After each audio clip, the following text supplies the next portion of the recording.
Será que é algo que você não consegue ver te observa? Tudo bem, depois você percebe. Imagine entrar numa casa sabendo que algo terrível já aconteceu ali. Uma casa marcada por um crime que ninguém nunca conseguiu explicar completamente. Será que um demônio consegue convencer um homem a desviver sua própria família? É assim que começa Invocação do Mal 2. Eu sou ela da telinha pra você, Evelyn Souza, a garota na TV.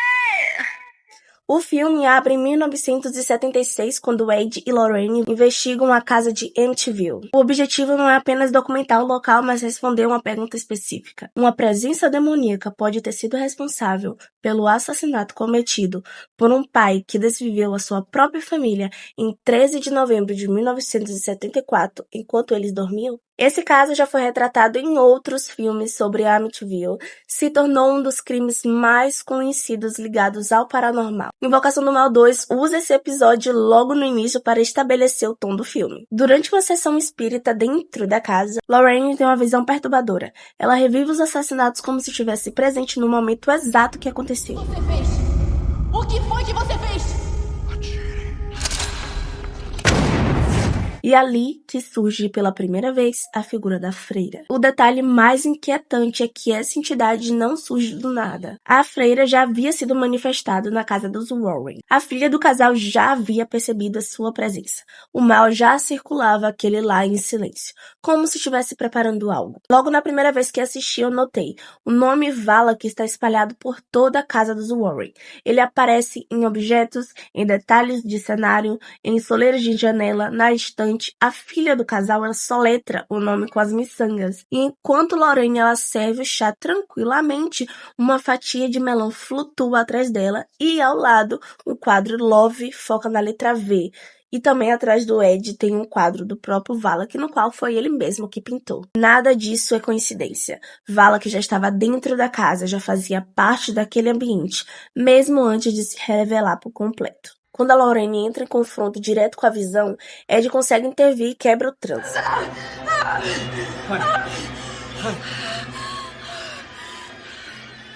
Um ano depois, em 1977, o foco da história muda para o norte de Londres. É ali que a família Watson começa a perceber que algo está errado dentro da casa. Sons inexplicáveis, objetos se movendo sozinhos e uma sensação constante de que o lugar não está vazio. Janet, a segunda filha mais velha entre 4 irmãos, passa a apresentar episódios de sonambulismo. Durante o sono, ela conversa com uma entidade que insiste que aquela casa pertence a ela. No início, tudo parece meio confuso, quase infantil, sabe? Aquele amigo imaginário. Mas rapidamente a situação foge do controle. Seus irmãos e sua mãe, Peg, começam a presenciar fenômenos diante dos próprios olhos. No wonder I can't get a good night's sleep. No, I don't want to hear another word. Now get back to bed. The lot of you! A ponto da família ser forçada a abandonar a casa e buscar um abrigo nos vizinhos. Well, I called him. What? Well, I mean, it's got to be somebody playing a joke on you, right? Com o tempo, fica claro que Janet está possuída por o espírito de Bill, um homem idoso que viveu naquela casa e morreu ali. E ele se recusa a partir, acreditando que ainda tem direito sobre o lugar. Essa presença se manifesta pela voz da menina, pelo seu corpo, pelo seu comportamento, tornando cada vez mais difícil separar o que é paranormal do que parece uma possessão. This is my home. Get out. À medida que os sinais se intensificam, o caso chega até a igreja local que inicia a investigação. E nesse ponto que o nome dos Warren entra novamente na história. Ed e Lorraine são convidados para ajudar, mas agora o envolvimento não é simples. Existe algo que eu não contei no início. Durante a visão de Amityville, em 1976, Lorraine viu Ed sendo fatalmente empalado. Com medo de que aquela visão se torne realidade, Lorraine alerta o Ed para não se envolver no caso.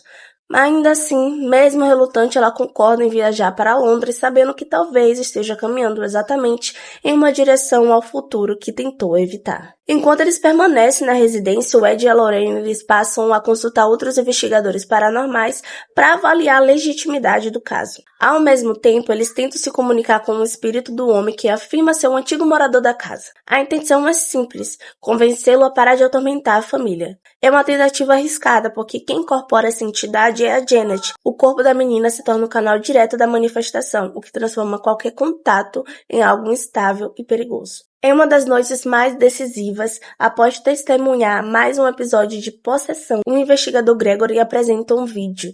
A Janet aparece destruindo a cozinha de propósito, quase uma brincadeira. As imagens colocam todo o caso em dúvida. Para quem observa de fora, aquilo parece uma fraude cuidadosamente encenada. Diante disso, Ed e Lorraine são pressionados a se afastar. Quando os Warren vão embora, a Janet confessa a sua irmã que só fingiu aquelas ações porque o espírito a ameaçou. Então, se ela não obedecesse, ele levaria toda a sua família. Logo depois, Ed e Lorraine percebem algo fundamental.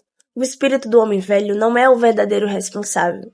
Ele é apenas um peão, manipulado para executar o trabalho sujo. A entidade que realmente comanda tudo é a mesma presença demoníaca que vem assombrando Lorraine desde as suas visões em Amityville. E ao compreenderem isso, os Warren resolvem retornar à casa imediatamente.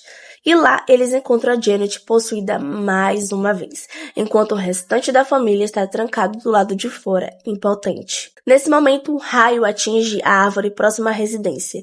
O impacto deixou um tronco irregular assustadoramente semelhante ao objeto que empalava o Ed na visão da Lorraine. E acaba que o Ed fica preso sozinho dentro da casa. Lá dentro ele encontra a Janet parada em frente à janela, prestes a pular. Do lado de fora, a árvore atingida pelo raio se projeta como uma ameaça concreta, exatamente como a visão da Lorraine. O Ed ele consegue alcançá-la a tempo, mas ele fica pendurado, segurando apenas uma cortina que começa a se soltar dos anéis com o peso dos dois. E é nesse momento que Lorraine se lembra de algo essencial. Durante a sua visão em Amityville, ela tinha escrito o nome do demônio em sua Bíblia, Valak, o nome que ela descobriu ao perguntar diretamente à entidade quem ela era. Saber o nome de um demônio é ter o poder sobre ele. Não por acaso, esse nome esteve o tempo todo espalhado pela casa dela. Coincidências do destino. Lorraine entra na residência e confronta a entidade chamando pelo nome. Ao ser nomeado, Valak perde o controle. A possessão se rompe, Janet é libertada e Lorraine consegue puxar tanto a menina quanto Ed para fora da janela. No epílogo, um texto revela que a família viveu o resto da sua vida naquela casa e Peggy, a mãe, morreu em 2003 sentada na mesma cadeira onde Bill havia morrido 40 anos antes. De volta para a casa dos Warren, o Ed adiciona mais um item à sua lista de artefatos amaldiçoados. O Zootropo, conhecido como o Homem Torto. Havia um homenzinho torto, morava numa casa torta. Desculpa, não existir. Esse Zootropo pertencia à filha mais velha de Peggy. Ele coloca perto de outros objetos já guardados, como a caixa de música da April, do primeiro filme. Afinal, manter sob vigilância é melhor do que tentar destruir. No caso real que inspirou a Invocação do Mal 2, os acontecimentos não se encerraram de forma tão clara quanto no cinema. Após anos de manifestações, investigações e atenção da mídia, a atividade paranormal da casa começou a diminuir gradualmente. Não houve um momento exato de libertação, nem um evento definitivo que marcasse o fim do fenômeno. Have you tried telling it to go away? Yes, many times.